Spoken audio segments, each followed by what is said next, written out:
Olá, meu nome é Lúcio Antônio Stefano Pinheiro, eu sou mestrando do programa de pós-graduação em Aquicultura e Pesca no Instituto de Pesca de São Paulo. Eu sou um dos autores deste trabalho, a atualização da ictiofauna presente no reservatório de Tupararanga, na bacia do Rio Sorocaba, juntamente com a Daiane, a Jéssica e o professor doutor Welber Centeio Smith.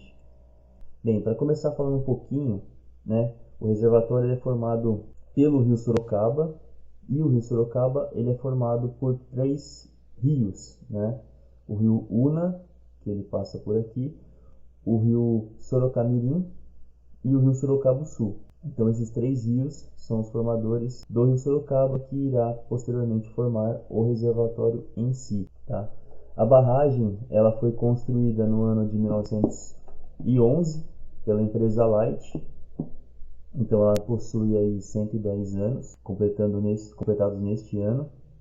Então ela é considerada uma barragem antiga, Ela não é uma barragem recente, ela é uma barragem bem antiga.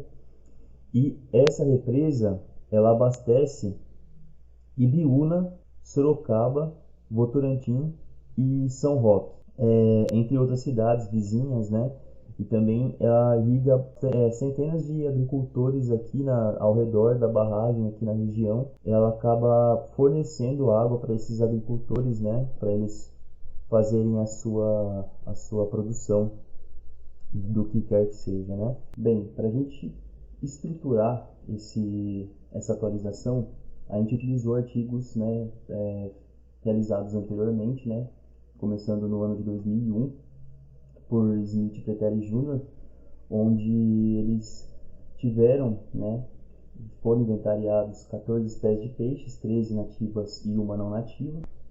Em seguida, foi feito por esses mesmos autores no ano de 2007, tendo coletados aí 22 espécies, então o número subiu de espécies, 20 nativas e 2 não nativas. E o último trabalho com uma checklist da represa foi feito no ano de 2011, onde eles conseguiram registrar aí 24 espécies, sendo 22 nativas e 2 não nativas.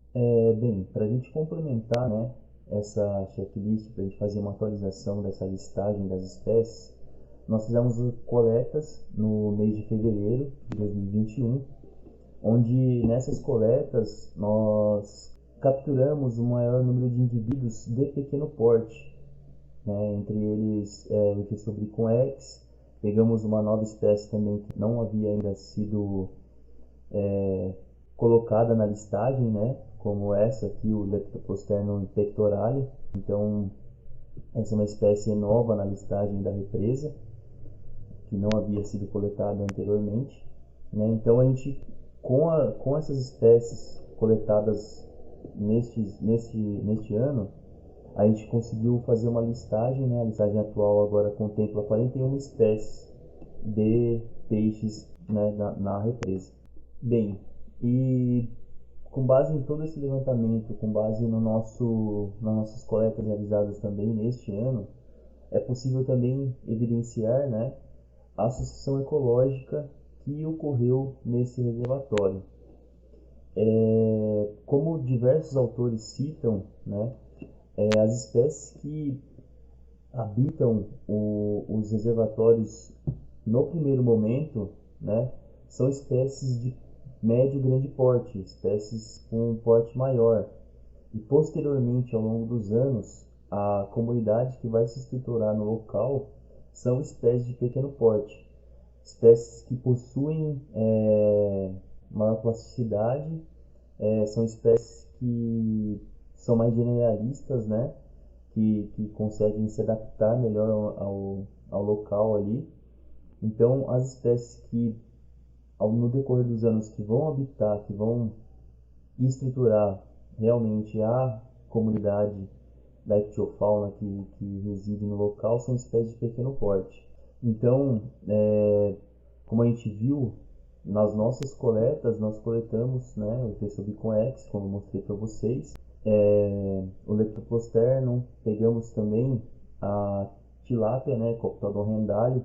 Essa é uma espécie que está sendo coletada desde o início dos estudos, né, há 20 anos atrás. É uma espécie que foi coletada em todos os estudos, então uma espécie que realmente faz parte da comunidade do reservatório, assim como o cará, que também é uma espécie que foi coletada em todos os estudos presentes na represa, né? Então, são espécies que realmente fazem parte da comunidade ali, que habitam aquela comunidade. O Astyanax, no caso, ele só não foi coletado no primeiro estudo, então isso mostra, né, evidencia ainda mais que as espécies que habitam o local atualmente são espécies que são mais generalistas, que se adaptam melhor ao ambiente. São espécies pequenas, não são espécies grandes, né? Então essas espécies que estão estruturando realmente a ictiofauna presente no reservatório. Então, com base em todo esse levantamento, a gente conseguiu fazer uma nova listagem, como falei para vocês, com 41 espécies presentes agora na listagem do reservatório em si. Para concluir, considerando todos os estudos realizados ao longo desses anos, a importância dos dados obtidos evidencia a situação atual do reservatório e como a comunidade de peixes se estrutura atualmente após o processo de sucessão ecológica. Então, é isso. Obrigado a todos.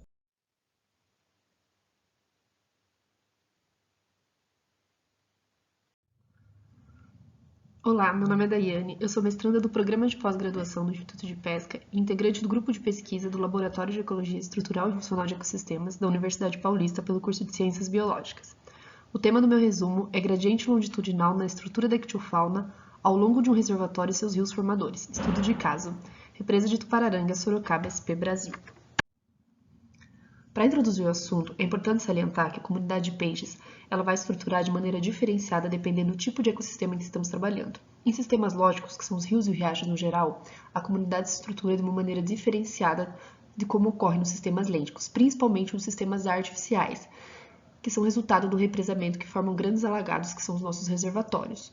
Esses reservatórios eles podem ser uma grande oportunidade para espécies generalistas e também invasoras que vão aproveitar do ambiente para se alimentar e para se reproduzir. O represamento de rios ele vem sendo uma prática cada vez mais constante em todo o país, principalmente para a captação de água e geração de energia. Esse barramento ele traz grande problema para a fauna aquática, principalmente para a ictiofauna migradora, que encontra uma barreira ao tentarem migrar e não conseguem assim realizar a reprodução. O objetivo desse estudo foi avaliar a estrutura da Assembleia de Peixes da represa de Tupararanga, principalmente, e dos seus rios formadores e do rio Sorocaba, que fica jusante deste reservatório, e testar a hipótese de que a ictiofauna se estrutura longitudinalmente ao longo desse gradiente. Ao todo, foram mostrados 5 pontos. 3 destes os rios formadores, Sorocamirim, Sorocabuçu e Una, a represa de Tupararanga e o rio jusante da represa, o rio Sorocaba. As coletas foram realizadas no período de chuva do ano de 2021, que compreende os meses de janeiro a março. Para a captura dos indivíduos, foi realizada a pesca experimental do tipo ativa, com petrechos como peneira, pulsar e rede de arrasto, e do tipo passiva, com uso de rede de malha. Os animais foram capturados, triados, onde foram anotados comprimento padrão e peso, e logo em seguida foi realizada a soltura dos espécimes, exceto daqueles indivíduos em que não foi possível realizar a identificação no local. Estes foram anestesiados com bezocaínas, fixados com formalina 10% e colocados em frascos com álcool 70%. E estes indivíduos foram identificados com o auxílio de chaves de identificação. Aqui temos umas fotos que representam as áreas de estudo. As 3 primeiras são os rios formadores, Sorocamirim, Sorocabuçu e o rio Una. A seguir temos fotos da represa de Tupararanga. A primeira foto mostrando a área alagada da represa e as outras 3 fotos mostram o represamento em si. E essa última foto é do rio Sorocaba, sendo esse o principal afluente da margem esquerda do rio Tietê, formada pelos 3 primeiros rios que já foram mostrados. Essa tabela representa as espécies que foram coletadas nos 5 pontos amostrais ao longo do período de estudo. Ao todo, foram coletados 293 indivíduos, divididos em 4 ordens, 9 famílias e 23 espécies. A ordem mais abundante foi Carassiformes, seguida de Siluriformes, assim como ocorre normalmente. A família mais abundante foi Caracide, representada por indivíduos do gênero Astyanax, Ephesobricum, Oligosarcos, Piabina, Psalidodon e Serrabina, todos estes de pequeno porte. Também, outras ordens como Cypriniformes e Cicliformes estão representadas nessa tabela. Aqui temos uma representação das espécies que ocorreram em cada um dos pontos amostrais.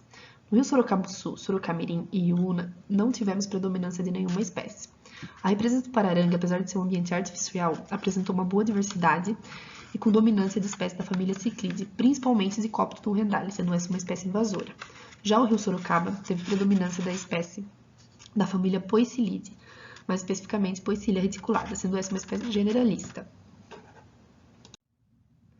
Essa prancha ela contém algumas das espécies coletadas nos 5 pontos amostrais e podemos ver que há uma predominância de espécies de pequeno porte principalmente e algumas de médio porte, não sendo encontrada nenhuma espécie de grande porte para os 5 pontos amostrados no período de estudo.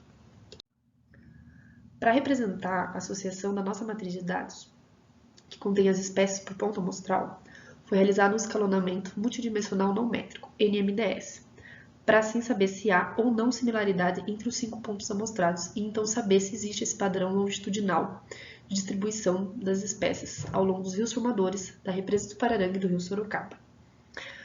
Nessa imagem podemos ver que os gradientes da estrutura da comunidade de peixes eles foram diferenciados longitudinalmente, indicando a diferença estrutural da ictiofauna da represa com demais pontos amostrados, e havendo a similaridade apenas entre os rios formadores Sorocamirim e Sorocabuçu.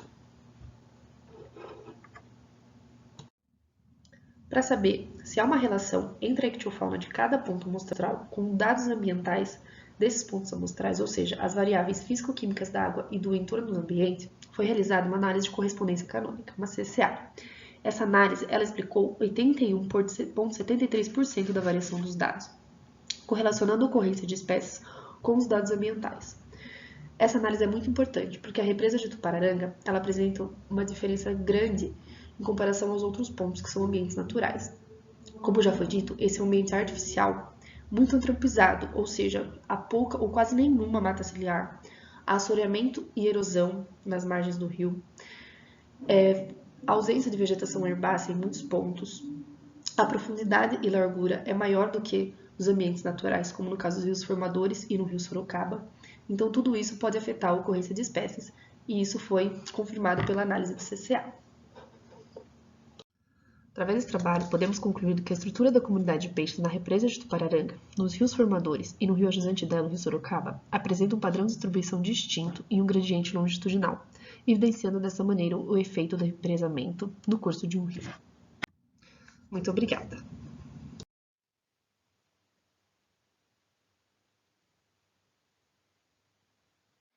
Olá, me chamo Kátia Reis, sou aluna de graduação da Unip de Sorocaba, do curso de Ciências Biológicas, e irei apresentar o nosso trabalho, feito também pela Thaís, Thalita e Welber, com o título Comparação da ictiofauna residente da represa Redberg, Floresta Nacional de Ipanema com a jusante. Bom, para começar, as barragens são construções feitas para conter e regular um curso de água, permitindo que se forme um reservatório e ser utilizado para diversos fins, como, por exemplo, a produção de energia hidráulica. As barragens em rios são feitas para diversas finalidades, como geração de energia elétrica, abastecimento de água, irrigação e mitigação de riscos de inundações. E com as barragens surgem os reservatórios, criando-se um ecossistema artificial com características hidrológicas divergentes do rio e com elas suas alterações, como mudanças na paisagem, pH da água, geram impactos ecológicos que envolvem a desconexão de teias alimentares, fragmentação e perda de habitat e também a interrupção da continuidade dos rios, que impacta a maioria de seus processos ecológicos, como as comunidades de peixes ali existentes. A redução de espécies ocasionada pelos barramentos se refere às condições fluviais, já que espécies de origem lótica procuram não permanecer no reservatório, e isso colabora para um predomínio daqueles que melhor se adequarem às novas condições do ambiente lêntico. que em sua maioria são espécies invasoras. E essa represa já teve várias espécies de peixes inseridas há anos atrás. A barragem ela é antiga, tem 203 anos e, como disse, alguns anos atrás houve uma tentativa de transformá-la em um lago de pesca esportiva e comercial, inserindo espécies invasoras como por exemplo, o tucunaré. O objetivo principal do nosso trabalho consistiu em comparar a ictiofauna de um reservatório com a jusante, utilizando os atributos ecológicos como riqueza, abundância e diversidade. A Floresta Nacional de Ipanema, também conhecida como FLONA, é uma unidade de conservação brasileira administrada pelo CMBio e mantida pelo IBAMA. Abrange parte dos municípios de Araçoiaba da Serra, Iperó e Capela do Alto, em São Paulo. Possui uma área de pouco mais de 5.000 hectares. A represa de Redberg, onde está situada no FLONA, que é objeto de estudo desse trabalho, ele foi construído em 1818, na administração de Carl Redberg, responsável pelo barramento do rio Ipanema, com o propósito de gerar energia mecânica. Assim, a represa foi a primeira do Brasil com a finalidade de aproveitamento da energia hidráulica. Atualmente ela está desativada, mas a barragem serve para controle de inundações, sendo patrimônio histórico e cultural. As amostragens dos peixes e as caracterizações dos habitats que ocupa na represa ocorreram em 6 pontos considerados importantes para o estudo da ictiofauna, com distintas localizações e características ambientais. Foram amostradas 6 pontos, sendo eles ambientículos lênticos e lóticos, apresentaram maior largura e profundidade a montante, variando em relação à vegetação do entorno, sendo que para P1 e P2 da represa houve maior presença de vegetação ciliar densa no entorno. Os pontos P3 e P4 da represa não houve presença de vegetação ciliar no entorno, e o ponto P5 também da represa houve pouca presença de vegetação ciliar. As margens se apresentaram assoreadas e eroditas para quase todos os pontos e apresentaram um ambiente mais homogêneo e com menos recursos alimentares para a comunidade de peixes em relação aos demais pontos, em controvérsia, o ponto P6 de ambiente lêntico, a jusante, possui presença de vegetação marginal e corredeira que facilita na migração dos peixes. As coletas, então, foram realizadas na represa Ipanema, dividida num ambiente de represamento e ao ambiente lótico, a jusante, através das metodologias com peneira, puçar, arrasto e rede de espera. A diversidade foi maior no ponto P3 da represa em comparação ao ponto P6 da cachoeira jusante. Por mais que a represa tenha a maior abundância de indivíduos em vista do P6 da cachoeira, ainda assim a diversidade da cachoeira é mais diversa que da represa, pois neste ponto tem menos indivíduos. E então foram 29 espécies de cada ambiente, 9 espécies que ocorreram somente na represa e 9 espécies que são específicas de ambiente lótico. A dominância prevaleceu no ponto P1 e P4 do represamento e a equitabilidade andam juntos com a diversidade. Sendo assim, a diversidade foi maior para a P3 da área represada e P6 de ambiente lótico, pois no ponto P6 da cachoeira houve uma distribuição uniforme, não havendo espécies abundantes e nem escassas. Então, distinguiu-se que a composição da ictiofauna da represa foram formada em 2 grupos, entre P2 e P3, que possuem em maior relação de distribuição de espécies e abundâncias. P4 e P5 formaram um grupo com maior correlação em relação de distribuição de ocorrência de espécies, e o ponto P1 de ambiente represado foi um pouco mais diverso em comparação aos outros pontos da represa, e o que se distingue é o ponto P6 de ambiente lótico, que é menos similar aos outros pontos. Essa análise é uma correlação das variáveis ambientais com os dados das espécies e os pontos. Aqui mostra que o ponto P6 de ambiente lótico possui vegetação e as espécies mais ocorrentes foram Sinscupita e Fessobricum.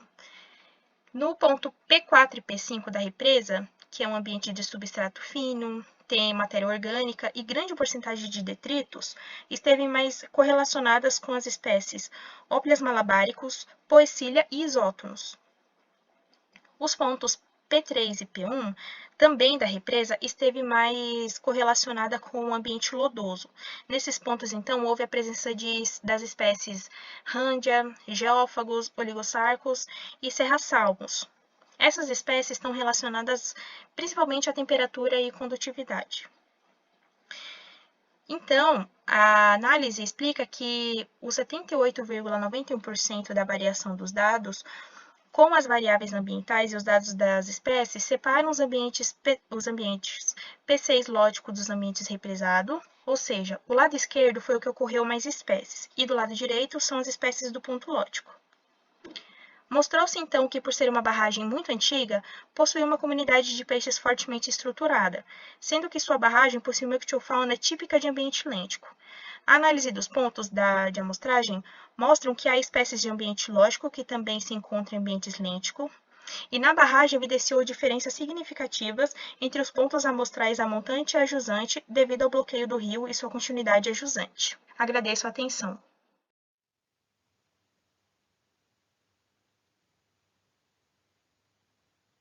Olá, eu sou Bruna Kliman, doutoranda do Programa de Pós-Graduação em Ciências Biológicas, Zoologia, Unesp de Botucatu. Vou apresentar para vocês meu trabalho intitulado Alterações na Alimentação de Geófagos e Svenia ao longo do crescimento, influências de piscicultura em tanques e rede.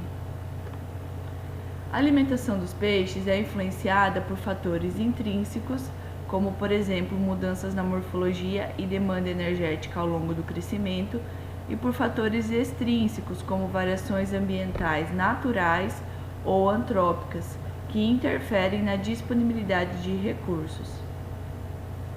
Uma das influências antrópicas que pode interferir nessa disponibilidade de alimento e assim na alimentação dos peixes é o modelo de cultivo de peixes em tanques e rede. O fornecimento de ração para os peixes de cultivo, bem como fezes, escamas e peixes mortos provenientes dos tanques, podem interferir na atrofia do ambiente. Alguns estudos demonstram a alteração na alimentação de diversas espécies de peixes silvestres associada aos tanques de cultivo. No entanto, não avaliaram se essa alteração ocorre em todos os níveis de desenvolvimento. Dessa forma, objetivamos avaliar a influência desses modelos de cultivo sobre a alimentação de Geophagus svenia, conhecida popularmente aqui na região como porquinho, ao longo do crescimento. As coletas dos peixes foram realizadas entre 2014 e 2019 em uma área sem influência da piscicultura, denominada área controle, e uma área no entorno dos tanques de cultivo, denominada área tanque. Para a coleta foram utilizadas redes de espera de diferentes malhagens. Posterior à coleta em campo, os indivíduos foram eutanasiados e os estômagos foram retirados e fixados para análise do conteúdo estomacal. Os itens alimentares foram quantificados por meio do método volumétrico e identificados com auxílio de lupa estereomicroscópica e literatura apropriada. As variações na alimentação ao longo do crescimento foram avaliadas por meio das análises Titan e GLM-M, utilizando o software R e os pacotes correspondentes a cada análise. Na área controle, observou-se que o consumo de invertebrados aquáticos, algas e cladócera, indicados pela cor vermelha, diminuiu a partir de 10 centímetros e foram substituídos por vegetal aquático, bivalve, vegetal terrestre e gastrópoda, indicados pela cor azul. Ou seja, invertebrados aquáticos, alga e cladócera foram principalmente consumidos pelos indivíduos menores e vegetal, bivalve e gastrópodas pelos indivíduos maiores. Ainda na área controle, corroborando os resultados anteriores, quando tiramos o efeito do local, observamos que dentre os itens alimentares indicados na análise Titan, vegetal aquático e vegetal terrestre foram positivamente influenciados pelo comprimento padrão, enquanto invertebrados aquáticos, alga e cladócera negativamente. Tais resultados confirmam mudanças na composição da dieta entre indivíduos menores e maiores relacionados ao comprimento. Na área tanque, não observamos itens alimentares relacionados às classes de tamanhos menores, apenas vegetal aquático, bivalve, semente, rodophyce e monocotiledônia consumidos pelos indivíduos maiores. Observem que a ração não foi um item alimentar indicado na análise, mas é relatado na literatura o consumo da ração por essa espécie. Essa análise Titã detecta a abundância e frequência dos itens alimentares facilmente detectáveis e assim indica quais estão relacionados positivamente ou negativamente. Ou seja, para um item alimentar ser detectado, ele precisa mudar a sua abundância e frequência ao longo do crescimento. Dessa forma, nós inferimos que a ração seja consumida em todos os níveis de desenvolvimento, desde os indivíduos menores até os indivíduos maiores. Ainda, nós sugerimos que o fato de não ter itens alimentares relacionados aos indivíduos menores tenha relação com o consumo da ração, que supra a demanda energética desses indivíduos, sem necessidade de itens alimentares adicionais, diferente dos indivíduos maiores que consomem a ração e complementam com outros itens. Essa relação é confirmada pelo gráfico da GLMM, que demonstra que não há relação positiva nem negativa da ração com o comprimento padrão, como podemos observar no gráfico à direita do slide. Além disso, observa-se nessa análise apenas relações positivas dos itens com o comprimento padrão. Em suma, essas relações observadas levantam a problemática das alterações em outros níveis tróficos, devido à substituição dos itens alimentares, além de questionamentos sobre as consequências do consumo da ração na reprodução e crescimento dos indivíduos e, dessa forma, possíveis alterações na dinâmica populacional.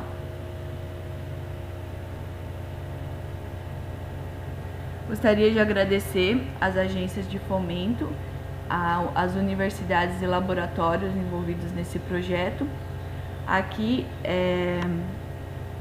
apresento a vocês o meu e-mail e as minhas redes sociais, caso queiram entrar em contato, e muito obrigada.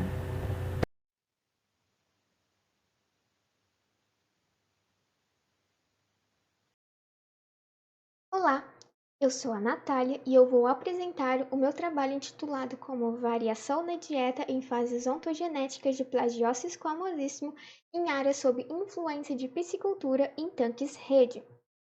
Os peixes carnívoros, eles podem sofrer alterações em sua dieta de várias formas. Uma delas é pela influência de pisciculturas em tanques-rede. Mas como que isso ocorre?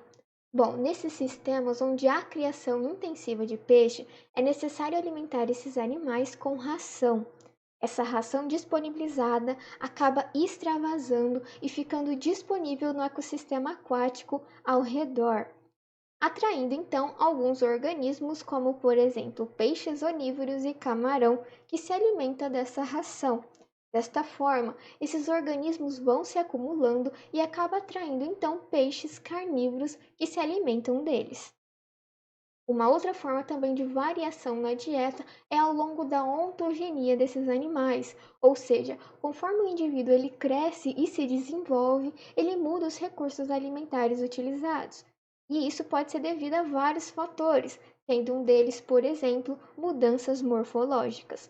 Assim como Plagiose squamosíssimo, conhecida como curvina, é criada nesses sistemas de cultivo e também apresenta variação na sua dieta ao longo da ontogenia, o objetivo do trabalho foi avaliar se a piscicultura em tanque-rede ela influencia a alimentação de Plagiose squamosíssimo, uma espécie carnívora não nativa, ao longo de diferentes classes de tamanho.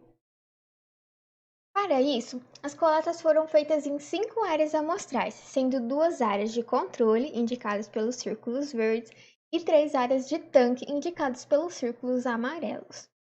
Essas coletas foram feitas com o auxílio da rede de espera. Os indivíduos eles foram eutanasiados e depois tiveram seus estômagos retirados.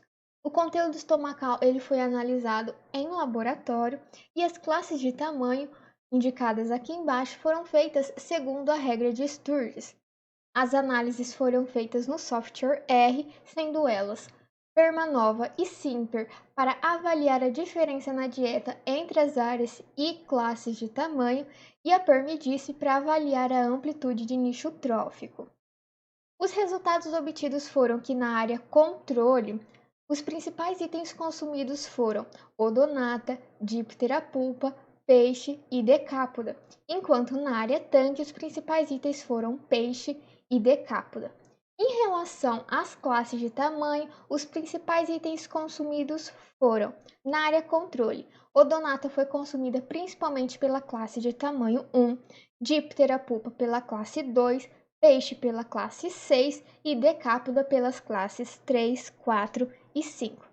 Na área tanque, peixe foi principalmente consumido na classe de tamanho 5, decápoda nas classes 1, 2, 3, 4 e 6.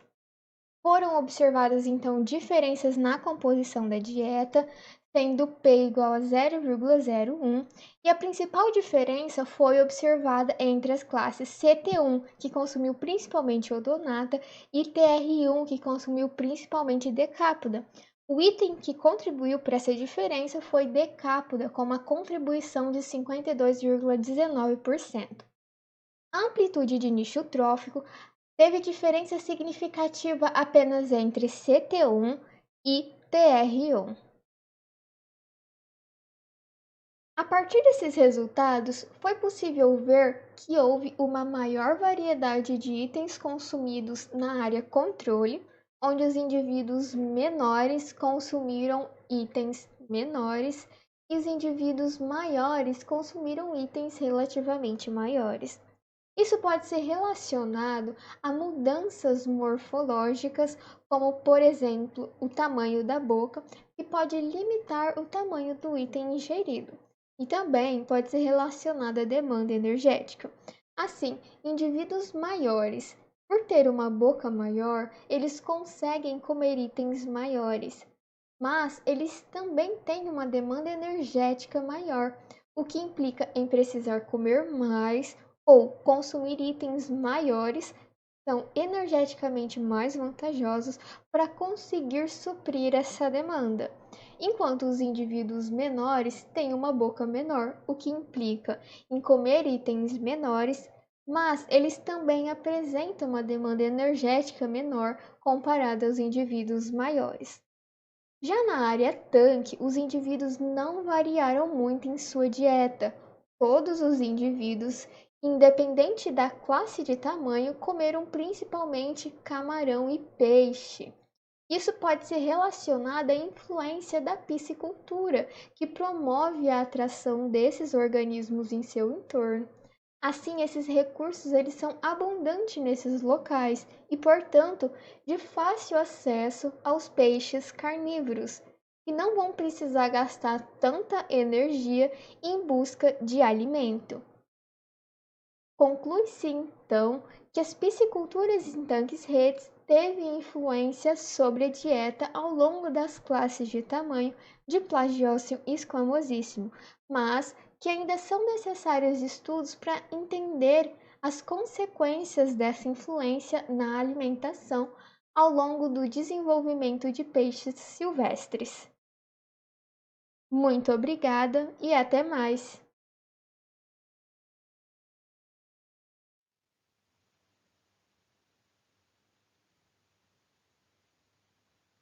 Oi pessoal, meu nome é Cibele e o trabalho que eu vou apresentar é intitulado Relação entre dieta e ácidos graxos hepáticos de ureochromes nilóticos silvestres influenciados por sistema de cultivo no reservatório de Ilha Solteira, São Paulo, auxiliado por todos os coautores aqui descritos.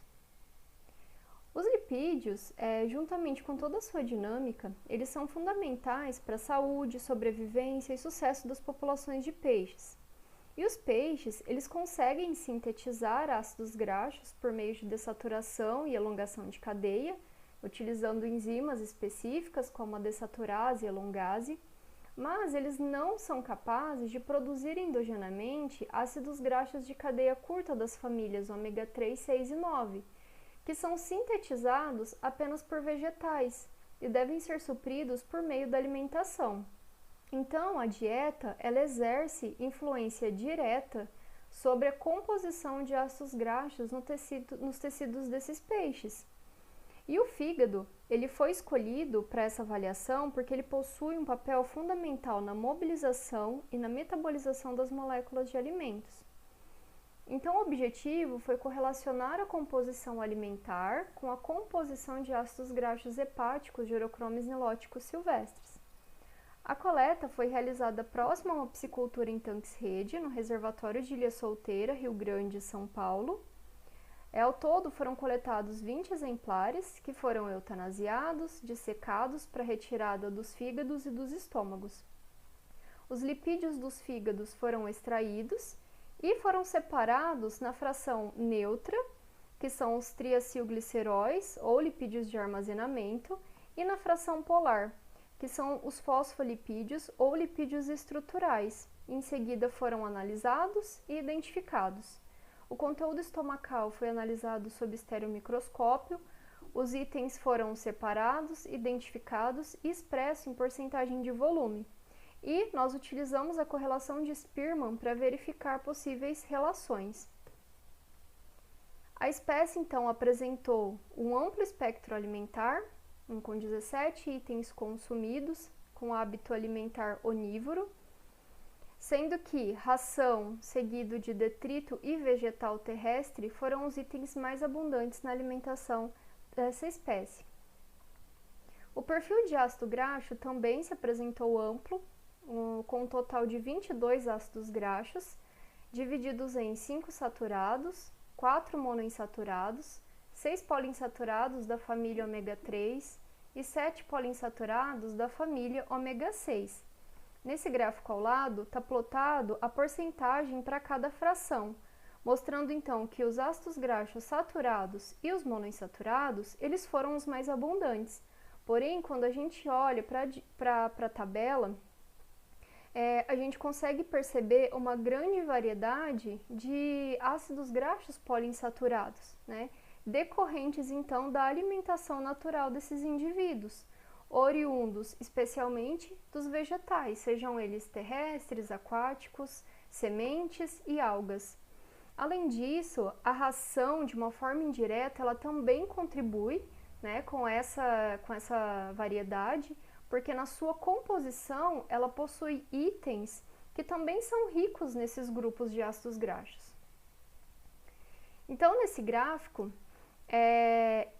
que mostra a relação entre a dieta e os ácidos graxos polares, a gente consegue perceber algumas correlações significativas, sejam elas positivas ou negativas, que são provenientes da alimentação desses indivíduos, não? A ração, por exemplo, ela possui um alto teor de componentes de origem animal, o que favorece, então, o aumento de ácidos graxos saturados. Possui também óleos de peixe na sua composição, que favorece o aumento de ômega 3. O detrito, apesar dele ser uma fonte altamente energética, nesse caso não dá para saber qual é a origem desse item, né? Então, a sua relação aqui foi negativa com ácidos graxos saturados. O consumo de vegetais, por sua vez, também favorece o aumento de ômega 3 e os insetos, eles também são alimentos ricos em nutrientes, o que favorece os peixes metabolicamente. Nesse caso, da fração neutra, foi possível encontrar apenas 2 relações altas significativas, porém negativas, já que os saturados, eles provêm de itens de origem animal, logo teve uma relação negativa com vegetal aquático, e os poliinsaturados da família ômega 6, que provêm especialmente de itens vegetais, o que pode explicar sua relação negativa com díptera. Então, apesar da grande variedade de itens, a ração que foi a mais consumida, né, e teve grande importância e grande influência no metabolismo desses indivíduos, né, influenciando então o perfil de ácidos graxos hepáticos. E o alto consumo de vegetais também contribuiu, né, com a alta variedade de ácidos graxos poliinsaturados em especial. E essa influência, ela pode também ser refletida em outros órgãos, né, como por exemplo no músculo, que é o alvo de consumo da população humana. Isso demonstra que a dieta ela é refletida metabolicamente. E nesse caso, vale ressaltar que Oreochromos niloticus é a espécie mais produzida e consumida no país. E esses dados eles podem ser úteis para futuros trabalhos que tenham a intenção em adicionar alimentos naturais em ambientes de cultivo, por exemplo, podendo diminuir gastos com ração, bem como a sua perda para o ambiente.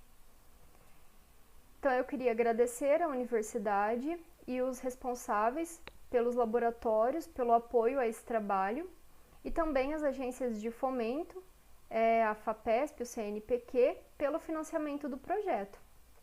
Deixo aqui a rede social, tanto pessoal como do laboratório do qual faço parte, alguns links também de perfis profissionais, pessoal, e o site do nosso laboratório, no qual o professor Dr. Igor Paiva Ramos é o professor responsável e meu orientador. Aqui algumas referências utilizadas para escrever o trabalho e obrigada!